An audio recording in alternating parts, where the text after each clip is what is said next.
समस्तैरनन्तपर्यायै दर्पणतलैव सकला प्रतिफलति पदार्थमालिका यत्र परमागमस्य बीजं निषेद्धजात्यन्धसिन्दुर्विधानं सकलनयविलसितानां विरोधमथनं नमाम्यनेकान्तम् विरोधमथनं नमाम्यनेकान्तम्।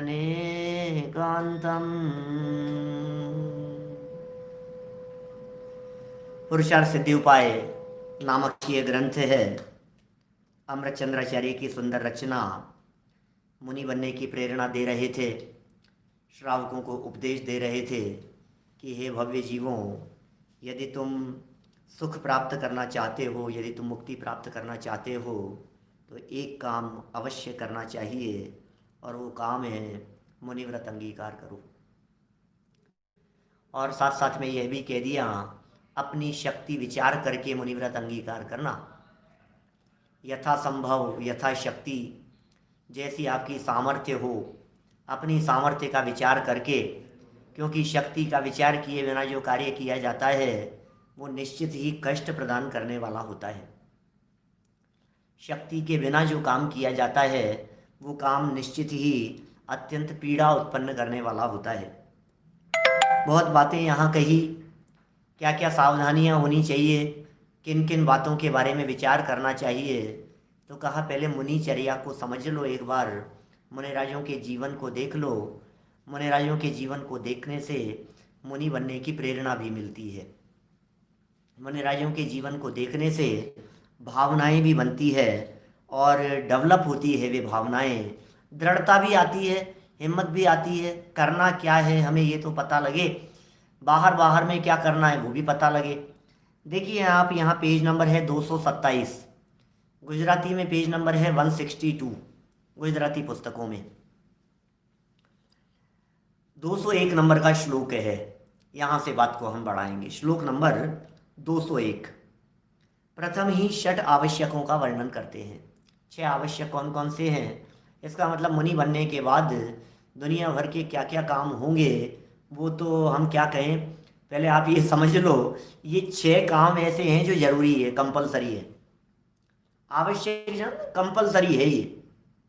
और ये जितने भी कार्य यहाँ कहे हैं, समता, वंदना, स्तुति, प्रतिक्रमण, व्युत्सर्ग, ध्यान, ये जो 6 आवश्यक मुनिराजों के जीवन में कहे गए हैं, प्रत्याख्यान, व्युत्सर्ग, ये सब के सब ऐसे हैं जिनमें किसी की पराधीनता की जरूरत नहीं होती। अब मुझे समता में रहना है, सामायिक करना है, बोलो, वंदना करना है, स्तवन करना है, प्रतिक्रमण करना है, किसी भी पर की जरूरत नहीं है, रंच मात्र भी पराधीनता नहीं है। ये वो गजब की जगह है। माने ये 6 आवश्यक वे आवश्यक हैं जिन आवश्यकों में अत्यंत स्वाधीनता है। देखिए मुनि जीवन में परतंत्रता का काम नहीं होता। अभी करेंगे अपन यहाँ चर्चा। आप देखिए अपनी अपनी पुस्तकों में, पुरानी पुस्तकों में 171 नंबर पेज बतलाया अभी, वो देखिए। श्लोक पढ़ता हूँ पहले, फिर कुछ चर्चाएं करूँगा। आचार्य कुंद स्वामी क्या कहते हैं, इनके जो गुरु हैं, अमृतचंद्राचार्य के गुरु इन द सेंस 1000 साल बाद में हुए हैं अमृतचंद्र स्वामी, लेकिन फिर भी कुंदाचार्य के हृदय को इन्होंने पढ़ा है। इसलिए हम तो यही कहते हैं कि अमृतचंद्राचार्य के गुरु कुंदाचार्य देव हैं। अमृतचंद्राचार्य की लेखनी में जो बल है, चिंतन में जो गहराई है, वो कुंदाचार्य के हृदय में बैठ करके ही तो है। इसलिए हम ये कह सकते हैं, दावे के साथ ये कह सकते हैं कि यह कुंदाचार्य के शिष्य हैं। हम भी तो कहते हैं ना अपने आप को टोडरमल जी का शिष्य। तो टोडरमल जी तो 350 साल पहले हुए, तुम अपने आप को टोडरमल जी का शिष्य कैसे कहते हो? कह रहे क्या हो गया भैया, हम उनको अपना गुरु मानते हैं, बोल देते। गुरुदेव का शिष्य नहीं बोलते हैं अपने आप को, तो कैसे कहते हैं? जन्म तो हो गया था लेकिन जीवन में कभी देखा नहीं, फिर कैसे गुरु हो सकता। मैं आपसे पूछता हूँ, एकलव्य द्रोणाचार्य का शिष्य था या नहीं था? ये तो इतिहास की घटना है ना नरेश जी भाई साहब, बोलो। इतिहास यह बात बतलाता है ना हमारे को कि कौरवों पांडवों के समय में, महाभारत के समय में द्रोणाचार्य गुरु हुआ करते थे, और एकलव्य उसको गुरु ने पढ़ने के लिए मना कर दिया था, तो उसने क्या किया, द्रोणाचार्य की प्रतिमा विराजमान करके धनुर्विद्या सीखी। बाद में फिर वो सब महाभारत में देखा, सब वो उनका अंगूठा मांग लिया उससे गुरु दक्षिणा में, और जो भी घटनाएं घटी हो सबकी सुनी पढ़ी तो हैं ही ये घटनाएं। एक बात तो निश्चित है कि कोई भी गुरु होने के लिए सामने होना जरूरी नहीं है। एक बात तो यहाँ नक्की हो गई, कोई व्यक्ति यदि सामने नहीं है तो भी उनके निर्देशन में काम किया जा सकता है। किसी व्यक्ति से यदि हम मिले नहीं हैं, उन्हें भी गुरु बनाया जा सकता है, वे भी गुरु हो सकते हैं। द्रोणाचार्य के इस प्रसंग से ये बात स्पष्ट हो गई। तो हमारे भी गुरु हैं इस तरह के, वे गुरु हैं जिनकी लेखनी से हम सीख रहे हैं, वे गुरु हैं जिनके द्वारा लिखे गए साहित्य से हमें दिशा निर्देश मिल रहा है, वे हमारे गुरु हैं। तो देखिए अमृत चंद्राचार्य जो कह रहे हैं, इनके गुरु के पास भी हम चलेंगे और उनसे भी हम देखेंगे कि वे क्या कहते हैं इन आवश्यकों के संदर्भ में। देखिए, इदमावश्यक षटकम समता स्तव वंदना प्रतिक्रमणम प्रत्याख्यानम वपुषो व्युत्सर्गश्चेति कर्तव्यम। क्या कह रहे हैं? अन्वयार्थ, समता स्तव वंदना प्रतिक्रमणम, समता स्तवन वंदना प्रतिक्रमण प्रत्याख्यानम, प्रत्याख्यान च, और वपुषो व्युत्सर्ग है कायोत्सर्ग, इति इस प्रकार, इदम आवश्यकम कर्तव्यम, यह 6 आवश्यक करना चाहिए, ये 6 आवश्यक करना चाहिए। ये 6 काम ऐसे हैं जो मुनि भूमिका में अवश्य ही करने चाहिए। देखिए, प्रेरणा दे रहे थे त्याग की, प्रेरणा दे रहे थे संयम की, प्रेरणा मिल रही थी वैराग्य की। ये कह रहे हैं यहाँ पर त्याग, संयम और वैराग्य की भावना के पहले ये मुनि भूमिका क्या होती है उसे समझ लीजिए आप। और इसके समझने के लिए क्या महत्वपूर्ण बात है कि जीवन में दिन भर वे मुनिराज करते क्या हैं? बोले कुछ जरूरी काम है। आवश्यक माने, आप कहते हैं ना बहुत आवश्यक काम है यार, आवश्यक है, थोड़ा आवश्यक है। आवश्यक मतलब आवश्यक अवकाश, आवश्यक कार्य, आवश्यक कार्य से जाना पड़ रहा है। क्या आवश्यक है ये कैसे आवश्यक है? क्या होता है इन आवश्यकों में? बोलो, इन आवश्यकों में क्या होता है? बोले कंपल, इनके बिना तो भाई साहब दिन पूरा नहीं होता। तो मुनिराज के लिए क्या क्या आवश्यक होंगे? बहुत काम होंगे, कैसी व्यवस्था बैठती होगी उनकी, वो सारे आवश्यक काम कैसे निपटते होंगे। अरे भैया सुनो, जिन आवश्यकों की चर्चा चल रही है, सच में ये आवश्यक इसलिए है क्योंकि ये अवश्य हैं। क्या ये आवश्यक क्यों है? क्योंकि ये अवश्य हैं। कुंदाचार्य के पास में ले गया उल्लास भाई, क्या कह रहे हैं? अवश्य, उसका नाम है आवश्यक, अवश्य करने लायक, ये तो कथन है ही, सारे सब जानते ही हैं। लेकिन जिसमें परतंत्रता नहीं होवे, जो पर के अधीन नहीं होवे, जो स्वाधीन क्रिया होवे, उसका नाम अवश्य है। नियम सार की व्याख्या है कुंदाचार्य देव की, आवश्यक परम आवश्यक अधिकार लिखा उन्होंने। ऐसा कहते हैं वे, उस परम आवश्यक नाम के अधिकार में क्या आवश्यक बतलाते हैं? वो कहते हैं ये है साहब, ये है करने योग्य। बोले क्या? ये जो समता है ना, इसमें परतंत्रता नहीं है। ये जो स्तवन है ना, इसमें परतंत्रता नहीं है। ये जो वंदना है ना, इसमें पराधीनता नहीं है। ये जो प्रतिक्रमण है ना, इसके लिए किसी दूसरे की जरूरत नहीं है।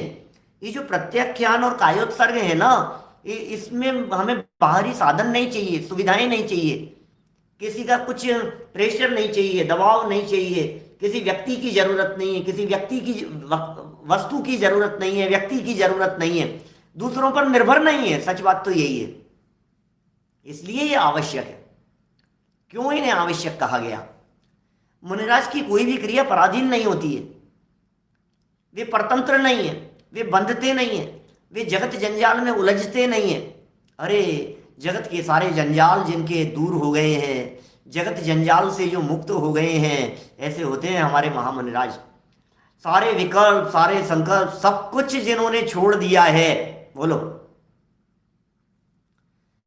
कितना कितना उत्कृष्ट जीवन है उनका। इस कार्यक्रम में आएंगे, ये करवा रहे हैं, महाराज ये व्यवस्थाएं देख लो, महाराज इसकी जिम्मेदारी संभाल लो। अरे जिम्मेदारी संभालने वालों के बाल उड़ जाते हैं माथे पर से, जिम्मेदारी संभालने वाले टेंशन में आ जाते हैं, जिम्मेदारी संभालने वाले डिप्रेशन में आ जाते हैं। जिम्मेदारी, क्योंकि काम तो अपनी योग्यता से होना है और हमने ले ली माथे पर उसकी जिम्मेदारी। जिम्मेदारी क्या होती है? वस्तु के परिणमन में कौन किसकी जिम्मेदारी लेवे भाई साहब? मैं क्या जिम्मेदारी लूं आपके सामने यहां बैठ करके? किस बात की जिम्मेदारी लूं मैं? मेरी जिम्मेदारी है, मेरी जवाबदारी है। अरे कोई जिम्मेदारी और जवाबदारी नहीं होती है। जिसे आप जिम्मेदारी और जवाबदारी कह रहे हैं, वो जिम्मेदारी और जवाबदारी कर्तृत्व के अभिमान का बोझा अपने माथे पर लेना है, हमारी जवाबदारी। मैं इसको पढ़ा लिखा करके होशियार कर दूंगा, तुम चिंता मत करो, मेरी जिम्मेदारी है। ये कर्तृत्व का अभिमान है, ये काम करने की हमारी जिम्मेदारी है। आप तो हमारे ऊपर छोड़ दिया ना बस। अब कैसे होगा हम देखेंगे, हमारी जिम्मेदारी है। जिम्मेदारी माने कर्तृत्व का बोझा माथे पर लाद लिया है। कर्तृत्व नहीं होता हमारे संतों के जीवन में, हमारे मुनिराजों के जीवन में कर्तृत्व की भावना नहीं होती। कर्तृत्व से ऊपर उठ गए हैं ये मुनिराज, कर्तृत्व से ऊपर उठ गए हैं। उत्कृष्ट है मुनिराजों का जीवन, बड़ा उत्कृष्ट जीवन है। इसलिए जो आवश्यकों की चर्चा है, इन आवश्यकों की चर्चा में भिन्न हो गए हैं।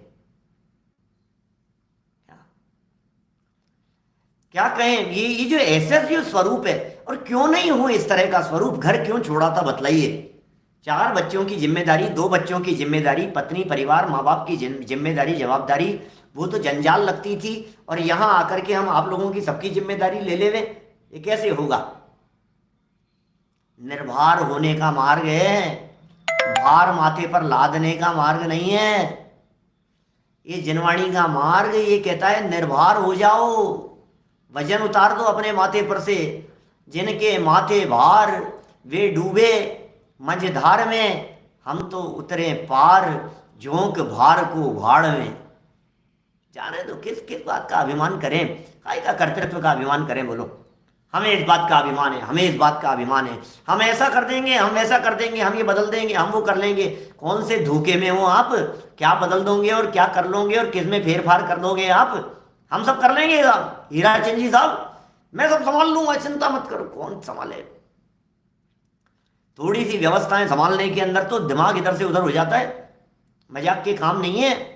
विधान कराना, आयोजन कराना, शिविर लगाना, प्रतिष्ठाएं कराना है, मंदिर बनवाना, जीर्णोद्धार करवाना, व्यवस्थापकों के माथे पर कितना वजन होता है ये उनसे पूछो। ये मुनिराजों की भूमिका है भाई साहब, यहाँ वजन नहीं होता है।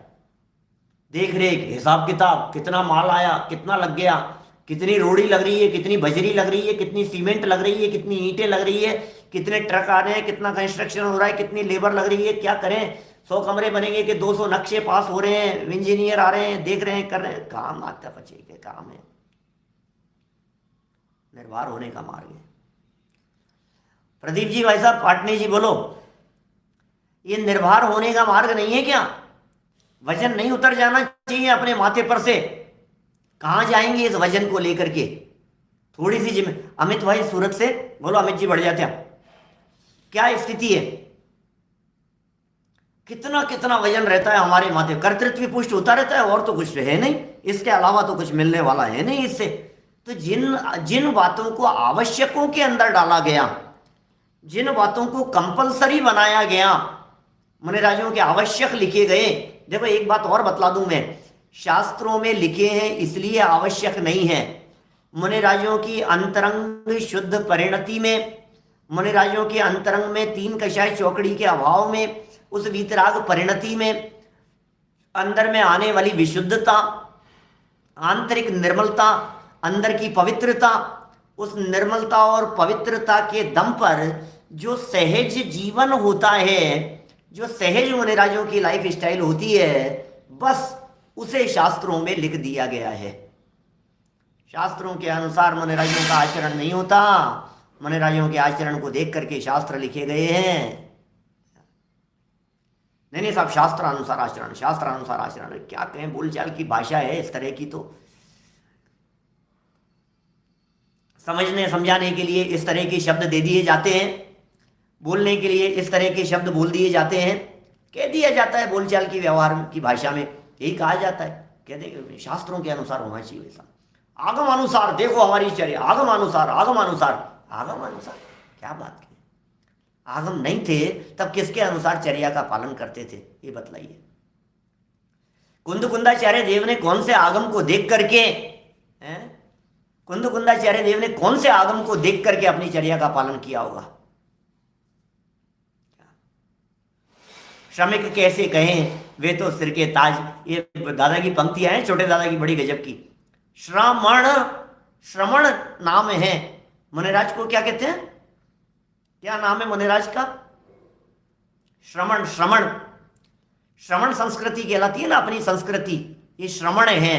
ये श्रमण संस्कृति क्या चीज है? श्रमण क्या है? श्रमण माने मुनिराज, श्रमण माने साधु, श्रमण माने संत। बोलो ये लगता है ना ऐसा, ये सब श्रमण है साहब, श्रमण है, मुनिराज की बातें हैं साहब, श्रमणों की बातें हैं, बिल्कुल साहब। लेकिन श्रमण का अर्थ क्या है? बोलो, श्रमण का अर्थ यह है जो दादा ने किया, अपने चिंतन से निकाला, डॉक्टर भारती जी ने क्या निकाला, उन्होंने क्या निकाल करके बात कही, उन्होंने कहा श्रमण, क्या श्रमण। भाई नितिन सूरत से बोलो, श्रमण, जिनके माथे पर वजन नहीं हो, अरे श्रम नहीं करते, परिश्रम नहीं होता, सहज होता है। मुनिराजों का जीवन सहज होता है, उनके जीवन में समता सहज होती है, वंदना प्रतिक्रमण आदि उनके जीवन में सहज होता है। श्रम न, श्रम न माने नहीं, नहीं के अर्थ में ना लगाया है, तो श्रम जिनके जीवन में नहीं होता, जितना चले, नहीं नहीं नहीं इतना तो चलना ही पड़ेगा, इतना तो चलना ही पड़ेगा, लाइफ को खींचते नहीं है क्या, खींच खींच करके नहीं चलते हैं, यहां तक इतना खींच लेंगे फिर इतना खींच लेंगे, नहीं नहीं नहीं नहीं, जितना सहज चलते बना उतने चल लिए, जहां रुकने का भाव आया वहां रुक गए। बोलो, जहां विहार करने का भाव आया विहार कर लिए, आहार करने का विकल्प उठ गया आहार करने के लिए चले गए। इतनी सहजता होती है जीवन में, क्या माने शौच के लिए चले गए, आहार के लिए चले गए, उपवास के लिए बैठ गए, विहार कर गए, स्थिर हो गए, 2 दिन रुक गए, 2 दिन और आगे बढ़ गए, कुछ नहीं, इतना सहज जीवन होता है, ये मुनिराजों का जीवन है। इसलिए ये जो बातें यहाँ कही है, ये बातें बहुत गजब गजब की बातें कही गई है, जिनको बहुत बारीकी से हमें यहाँ समझना है। हमने यहाँ अन्वयार्थ आपके बीच में पढ़ लिया है। एक बार सरल पंक्तियां पढ़ लेते हैं, 6 नाम आप लोग याद कर लीजिए। इसलिए याद करना है अपनी लाइफ स्टाइल कैसी होनी चाहिए। कि साहब ये तो मुनिराजों की लाइफ स्टाइल की बात कर रहे हो, तो आपको पसंद नहीं आती क्या इनकी लाइफ स्टाइल? कि नहीं पसंद तो आती है हमारे को, तो फिर वैसी बनानी है ना, कि हाँ वैसी बनानी है, तो फिर वो करते क्या है ये तो समझो। तो एक एक बात को समझो। मुनिराजों के 6 आवश्यक कौन कौन से होते हैं? नंबर 1 समता, नंबर 2 स्तवन, समता, स्तवन, वंदना, नाम याद करने हैं आपको, समता, स्तवन, वंदना, प्रतिक्रमण, प्रत्याख्यान का उत्सर्ग, समता, स्तवन, वंदना, समता, स्तवन, वंदना, प्रतिक्रमण, प्रत्याख्यान का उत्सर्ग, समता, समता, स्तवन, वंदना, समता, स्तवन, वंदना, याद हो गया? फिर प्रतिक्रमण, प्रत्याख्यान और कायोत्सर्ग, ये 6 आवश्यक हैं। देखो अब ये 6 याद हो गए हो तो टीका पढ़ता हूं, एक एक की चर्चा करता हूं क्या होती है समता। देखिए 6 डाला की लाइनें हैं, बहुत सुंदर, छठी डाल की सबको याद है। समता सम्हारे थुति उचारे, वंदना जिन देव को, नित करे श्रुत रति करे, प्रतिक्रम तजे तन अहमेव को। बोलो ये है भाई साहब,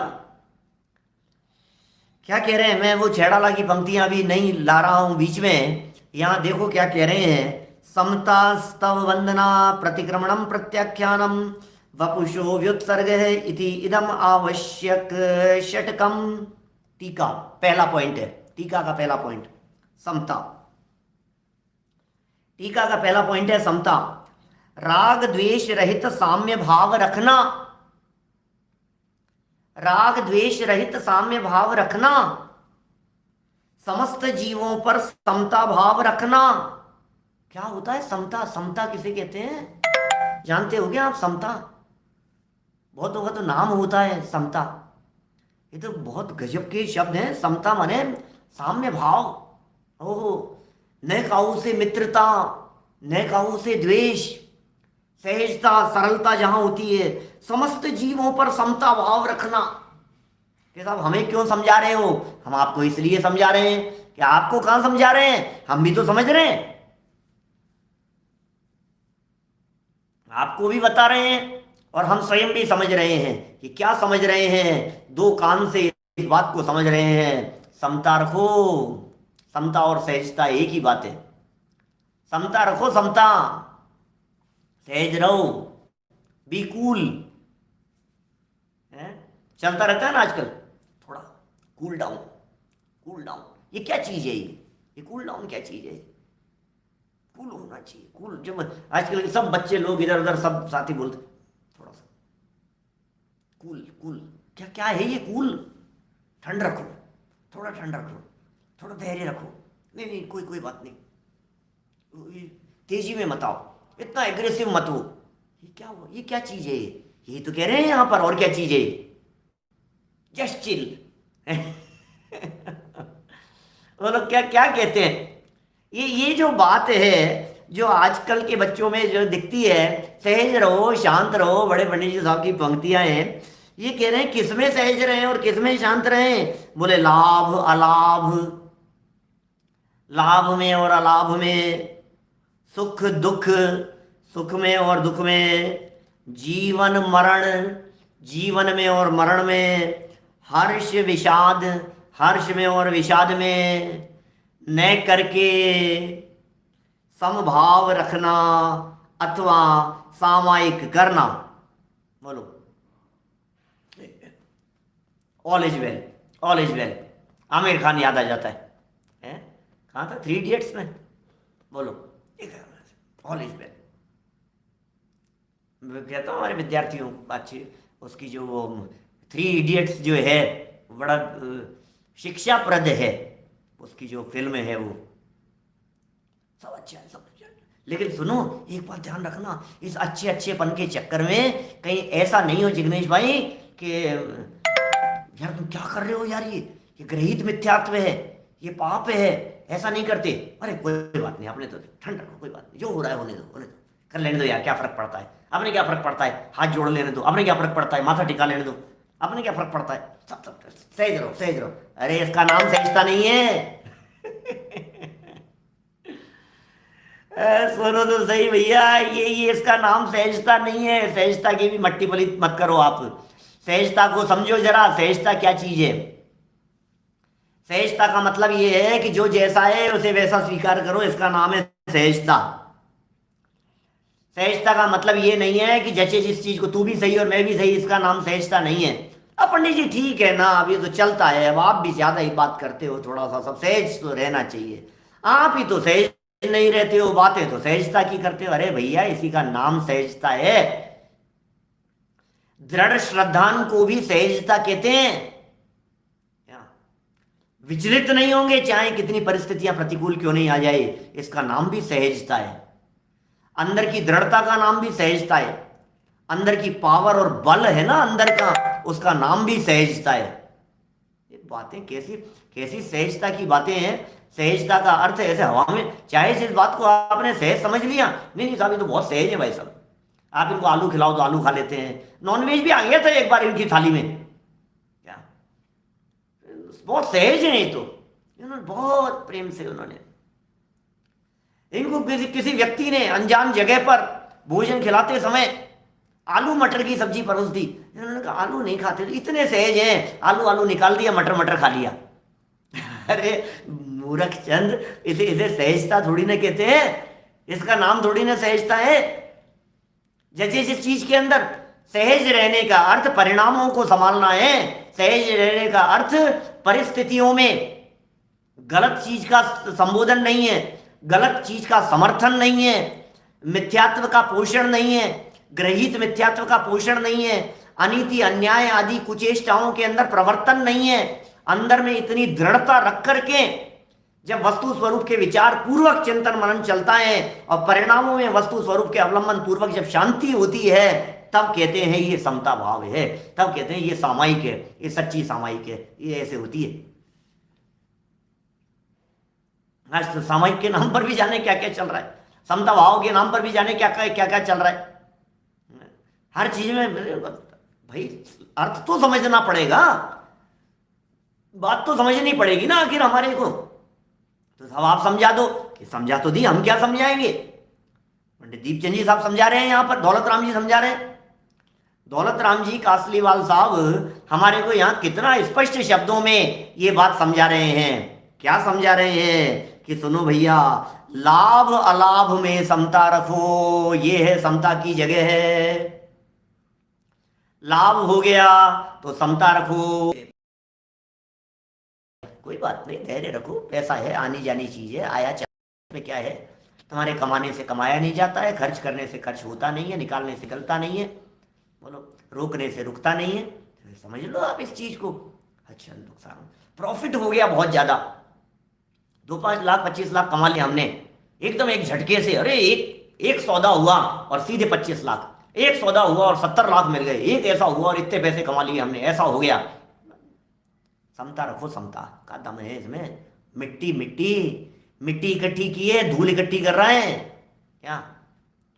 धूल मिट्टी को इकट्ठा करके ज्यादा शेर होने की जरूरत नहीं है, ज्यादा गर्व घमंड करने की जरूरत नहीं है। क्या दम है इस मिट्टी में, क्या मिट्टी इकट्ठी कर करके हम प्रसन्न हो रहे हैं। इस माटी में कुछ दम नहीं है, अनंत काल हो गया, धूल का ढेर है, धूल का ढेर है। गुरुदेव श्री तो क्या कहते थे भाई साहब, जब इनकी पैसे और पैसे वालों की जब वे बातें करते थे तो क्या धूल है सेठ, धूल इकट्ठा करता है, माटी जोड़ता है, माटी क्या दम है ये, पुद्गल के परमाणु है, कुछ दम नहीं है इसमें। अनंत बार प्राप्त कर करके छोड़े हैं, अनंत बार इकट्ठा करके इस दौलत, इस संपदा और इस वैभव को अनंत बार इकट्ठा कर करके छोड़ा है। आज छूट गई है, मजे बना, समता भाव का धारण कर। प्राप्त हो गई है तो बोले तब भी तेरी नहीं है, छोड़ करके जाना ही है इसको, इसमें कुछ दम नहीं है। समता भाव मना, कह रहे हैं लाभ अलाभ से क्या क्या सामायिक क्या होती है, समता क्या होती है। वैसे हम सामायिक समता के ऊपर बहुत चर्चाएं पहले कर चुके हैं, लेकिन आती है चर्चा तो करेंगे ही ना। अभी ये समता की फिर चर्चा आई है, फिर कह दिया कि इस तरह से सामायिक करना, श्रावकों को प्रेरणा दे रहे हैं। चोट पड़नी चाहिए अपनी मान्यता के ऊपर, चोट पड़नी चाहिए अपने कर्तृत्व के ऊपर, चोट पड़ना नहीं चाहिए, पड़ती रहनी चाहिए। क्या एक बार चोट पड़ने से काम नहीं चलता है, ये चोट पड़ती रहनी चाहिए, ये चोट पड़ती रहनी चाहिए कि पंडित जी ज्यादा चोट मत मारो। यदि तुम ज्यादा चोट मारोगे तो कोई चले जाएंगे, कोई नाराज हो जाएंगे, कोई बिगड़ जाएंगे, कोई बिखर जाएंगे कि भैया थोड़ी बहुत चोट तो सहनी ही पड़ेगी। तो ये समझ लेना आप, थोड़ी बहुत चोट तो सहनी ही पड़ेगी भाई साहब, उसके बिना काम नहीं चलेगा। अभी मैंने कहा गुरुकुल का प्रसंग था ना, अभी कारंजा गुरुकुल का, उस प्रसंग पर मैंने एग्जाम्पल दिया था, आप में से बहुत सारे साथियों ने सुना होगा, लेकिन फिर भी बताता हूं। बहुत सारे नए भी हैं लोग जो जिन्होंने नहीं सुनी है चर्चा, वो लोग चोट मारो आप। मूर्तिकार बनाता है ना, मूर्ति बच्चे को सिखाता है, मूर्ति बनाना सिखाता है, और चोट मारते हैं पत्थर के ऊपर, पत्थर था, पत्थर के ऊपर चोट मारी मूर्ति बनाने के लिए और पत्थर के टुकड़े हो गए। अब क्या करो बोलो, सह नहीं पाया वो पत्थर। अरे यार पत्थर ही टूट गया है, तो टुकड़े हो गए इसके। तो एक काम करो, साइड में पटक दो इसको। दूसरा ला पत्थर बेटा, दूसरा ला, कोई बात नहीं, चिंता मत, डरे मत। दूसरा ला पत्थर, दूसरा पत्थर लाया, मूर्ति बनाना शुरू कर दिया। अब क्या होगा, अब तो बन रही है, अब तो देखो शेप निकलने लग गई, धीरे धीरे धीरे धीरे निकलने लग गई शेप। फिर क्या हुआ, धीरे शेप निकल, आधी बनते बनते ही फिर वो सहन नहीं कर पाया हथौड़ी की चोट को और टुकड़े हो गए। तो क्या होगा, इतनी तो सहली थी और नहीं सह पाया। अब क्या हुआ कि उठा के धर दो साइड में, लाओ तीसरा पत्थर। बोले फिर चोट, बोले जो सह गया वो भगवान बन गया। जो सह गई चोट बार बार में, छेनी की चोट, हथौड़ी की चोट जो सह गई, वे क्या होगा, पाषाण की प्रतिमाएं बन गई, वेदी पर जाकर के विराजमान हो गई। जो 100% सह गया वो वेदी पर जाकर के विराजमान हो गया। जिसने आधा सया था, जो थोड़ा टूटा टूटा था, आधी अधूरी बनी थी, वो कहीं पिलर पर जाकर के टक गई। क्यों अवनीश भाई, क्या होता है, जिसने 100% सह लिया था उसका क्या हुआ, वेदी पर जाकर के विराजमान हो गई, सैकड़ों वर्षों तक पूजने लग गई, पूजा होने लग गई उसकी। और जो कम सही थी, क्या उसका क्या हुआ कि उसे ले जाकर के पिलर पर बांध, टूटी हुई मूर्ति का क्या करेंगे, खंडित टूटी फूटी ऐसे लगा देते हैं, सेट कर देते हैं उनको डिजाइनों में, इधर उधर लगा दिया। और जो बिल्कुल टूट गया था उसका क्या हुआ, जो बिल्कुल भी नहीं सह पाया, बोले उसे सीढ़ियों में लगा दो, जूते खाता रहेगा जिंदगी भर।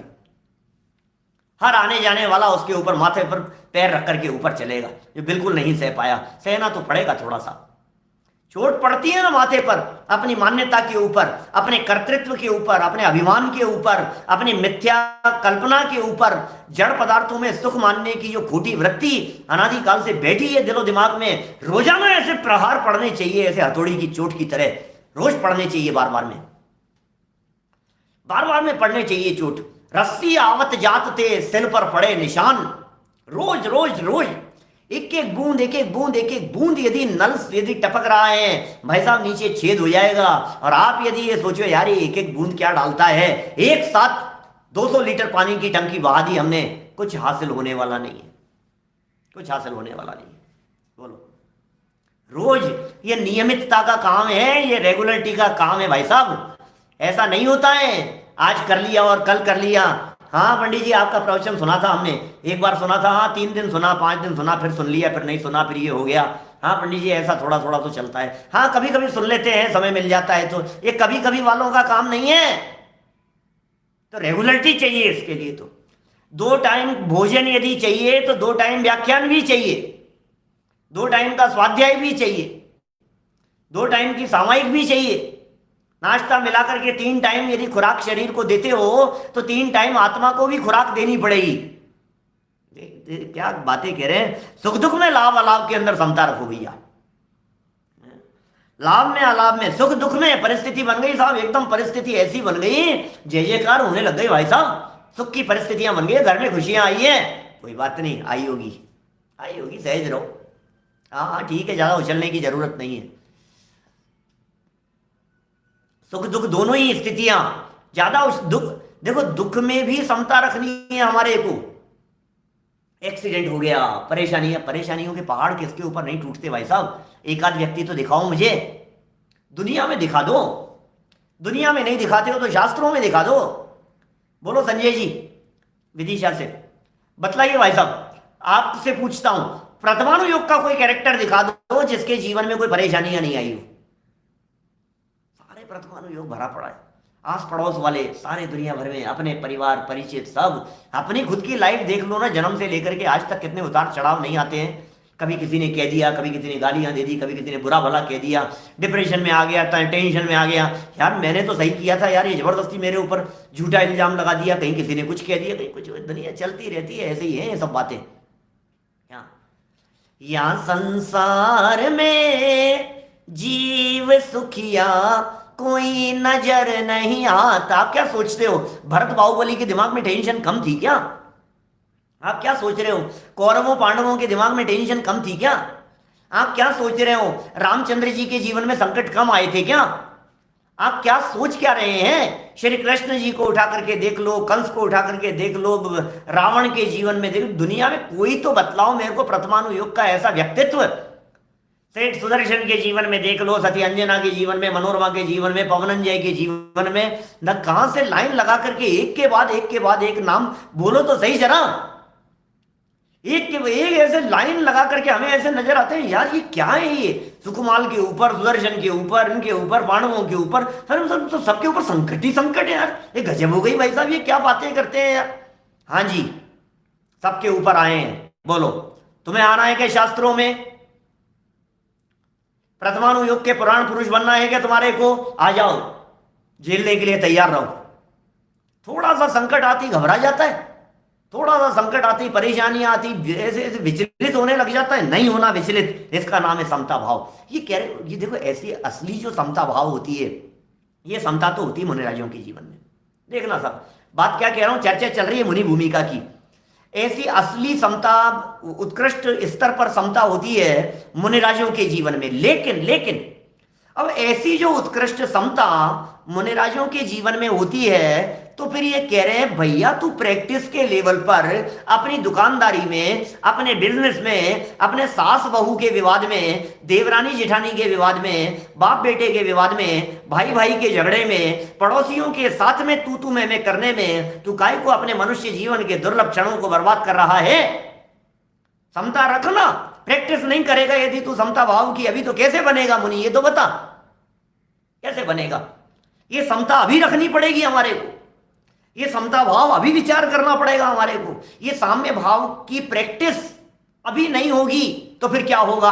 फिर सर्दी पड़ रही है, फिर ये हो रहे हैं, फिर कांटे चुभ रहे हैं, फिर कंकरीली जमीन है, फिर धूप पड़ रही है, क्या क्या होगा बोलो? तो क्या करें? ये मुनिराजों के बारे में आवश्यक तो मुनिराज के हैं, होते तो मुनिराज के जीवन में है, चर्चा तो मुनिराजों की ही है, षट आवश्यक। लेकिन मुनिराजों की ये षट आवश्यक की चर्चा हमें क्यों पढ़ा रहे हो? बोलो साहब, हमने तो श्रावकाचार समझ करके पढ़ा था, अब हमें क्या पता था कि ये मुनिराज की चर्चा भी कर लेंगे। श्रावकाचार ग्रंथों में मुनिराजों की चर्चा का क्या औचित्य है? बोलो बोलो भरत भाई दादर से है? श्रावकाचार में मुनिराजों की चर्चा का क्या औचित्य है? ये औचित्य है कि श्रावक ही तो मुनि बनेगा। श्रावक के ही तो ये बात समझ में आनी चाहिए मुनिराज कैसे होते हैं। श्रावक के ही तो दिलो दिमाग के अंदर ये बात बैठनी चाहिए कि भैया ये जीवन, ये लाइफ स्टाइल बड़ी गजब की है। ये बात श्रावक के दिमाग में बैठनी चाहिए, तब तो बनेगा वो मुनि। हमें भी बनना है। देखो समता की चर्चा चल रही है, प्रसंग बड़े मार्मिक हैं, चर्चाएं बड़ी सुंदर है। राग द्वेष रहित साम्य भाव रखना, समस्त जीवों पर समता भाव। खामे भी सब जीवे, सव्य जीवा खमन तुम्हें, मिट्टी में सब भूएसु बैरम मध्यम न किणवी। बोलो क्या कह रहे हैं यहां पर? साम्य भाव रखो, समता भाव रखो भैया। कैसा कह रहे हैं? फिर अब ये समस्त जीवों पर समता भाव कैसे रखा जाता है वो बतलाइए। समस्त जीवों पर समता भाव कैसे रखा जाता है? अरे लाभ अलाभ में, फिर सुख दुख की बात कह दी। सुख में सुमिरन सब करे, दुख में सुमिरन सब करे, और सुख में करे न कोय। ऐसे दुनिया में, अरे नहीं भाई, सुख हो या दुख हो, क्या दुख आते हैं सुख आते हैं, इन आने जाने वाले भावों में हम मस्त रहते हैं, हम मस्त रहते हैं। कभी सुख आते हैं, कभी दुख आते हैं, कभी प्रतिकूलताएं आती है, कभी अनुकूलताएं आती है, परिस्थितियां बदल जाती है, समय बदल जाता है, समय समय का फेर है। कल जुबा जुबा के किस्से थे, आज एक खंडर के हिस्से हैं। समय का ही तो है फेर, और क्या है। अरे बड़े बड़े महल थे, और क्या ठाट बाट थे भैया, और आज क्या हो गया भाई साहब, खंडर दिखाई दे रहे। ये हुआ क्या, ये तो बताओ मुझे, ये प्रॉब्लम क्या हुई? अरे तो पुद्गलों का परिणमन है। सुख दुख में और जीवन मरण में। जीवन और मरण, मौत आ गई, मौत आ गई, जन्म हो गया, हो गया तो हो गया, मौत, अरे मैं कहाँ आ गया।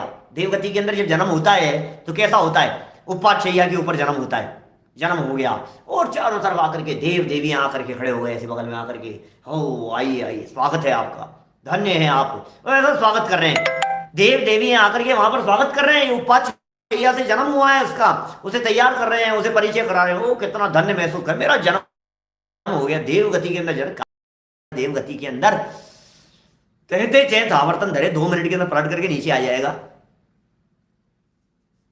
मत लगाओ दिमाग, जीवन में भी और मरण में भी। जिंदगी जीवन है भाई साहब, जान है तो जहान है, जान है तो जान है। और अपनी जिंदगी देखो, अपनी लाइफ कितनी अच्छी बीत रही है, नहीं समता भाव रखो। हर्ष विषाद, हर्ष नाचने गाने का प्रसंग आ गया, विषाद खेत खिन्न होने का समय आ गया है। ये कह रहे न करके समभाव रखना अथवा सामायिक करना। क्या ये समभाव रखो, सामायिक करो। योग सार दोहा 99 में कहा है, नीचे पढ़ता हूं। सर्व जीव है ज्ञानमय, ऐसा जो समभाव, वह सामायिक जिन कहे प्रकट करत भव पार। क्या कह रहे हैं, सर्व जीव है ज्ञानमय, सारे जीव ज्ञानमय हैं, ज्ञान मात्र है, बोलो। और ये समता भाव, अरे यार मैं क्या इसके प्रति द्वेष करूं, इसने गलती कर दी, ये नालायक है, ये चोर है, इसने कितना गलत काम किया है, ये दुष्ट है, ये इसकी ये प्रवृत्ति को मैं बर्दाश्त नहीं कर सकता हूं। कोई बात नहीं बेटा, अतीत काल में क्या क्या नहीं किया है उसका क्यों नहीं विचार करता है, उसे ज्ञान मात्र क्यों नहीं देख रहा है, उसे भगवान आत्मा क्यों नहीं देख रहा है। ये भगवान है, ये आगे भावी सिद्ध है, ये सिद्ध चक्र विधान में अर्घ चढ़ाने वाले हैं, अर्घ चढ़ाते हैं, कई बार चढ़ाया होगा अपने आप को। दोपहर में आज गोष्ठी के अंदर भी कही थी हमने बात, हमारे विद्वान 2.5 दीप की गोष्ठी, 2.5 दीप नहीं, सिद्ध चक्र विधान की गोष्ठी। बात में भाई साहब विचारणीय मुद्दा है, विचारणीय। क्या विचारणीय मुद्दा कह रहे हैं कि आप उसे भगवान समझ रहे हो कि नहीं, आप उसे ज्ञान मात्र समझ रहे हो या नहीं, आप अपने आप को ज्ञान मात्र जान रहे हो या नहीं। यदि आप अपने आप को ज्ञान मात्र समझ रहे हैं तो आपको जगत के जीव भी ज्ञान मात्र दिखाई देंगे। बोलो, जगत के जीव ज्ञान मात्र दिखाई देंगे और आप अपने आप को भी ज्ञान मात्र देखेंगे। कि क्या होगा इस ज्ञान मात्र को देखने से, ये तो बताओ। गुस्सा नहीं आएगा, बिगड़ेगा नहीं, नालायक नहीं दिखाई देगा, दुष्ट नहीं दिखेगा, पापी नहीं दिखाई देगा। पापी में भी जब परमात्मा देखने की दृष्टि प्रकट हो जाए तो समझ लेना अब समता भाव जागृत हुआ है। क्या बोल गया मैं, क्या बोल गया? पापी में भी, पापी से पापी व्यक्ति में भी जब आपको देखने के नजरिए से वो परमात्मा दिखाई देने लगे तो समझ लेना ये है सच्चा समता भाव। इसे कहते हैं सामायिक, इसका नाम समता भाव है। गुरुदेव के जीवन में तो दिखता था, इतना पापी, कोई बात, भूलेला भगवान जी, हे भूलेला भगवान जी, बात खत्म बस। अरे कोई बात नहीं, कोई बात नहीं, अपराध हो गया कोई बात नहीं, भूल हो गई कोई बात नहीं। भाई साहब क्या हो गया, भूल हो गई, भूल हो गई तो हो गई, सुधर जाएगी। भूल भूल होना दिक्कत नहीं है, भूल के बने रहने से भूल हो गई। लकीटा कर दिया आपकी आंख के ऊपर, लकीटा कर दिया उसने, गलती हो गई। अब क्या करें, बोलो बेटा आगे से मत करना, तुझे फील हो रहा है कि तूने गलत कर दिया है कि हाँ हाँ बाबा।